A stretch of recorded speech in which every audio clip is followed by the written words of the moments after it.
Рэспубліканскі інстытут кантролю ведаў плануе укараніць гэтую інавацыю да старту уступнай кампаніі 2026 года.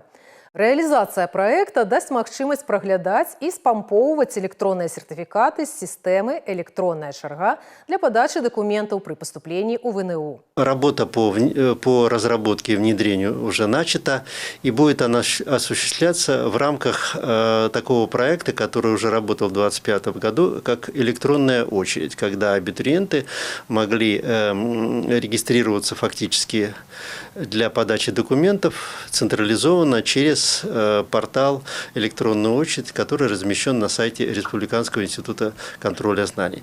Вот в рамках этого проекта продолжается работа и разрабатывается электронный сертификат, чтобы абитуриент в будущем мог, в общем-то, заявиться, а приемная комиссия просто ознакомится с результатами централизованного экзамена или централизованного тестирования, и шла бы уже остальная подача документов. Кроме того, я хочу отметить, что уже в этом году мы перешли на новую систему передачи данных при регистрации на централизованное тестирование, на централизованный экзамен.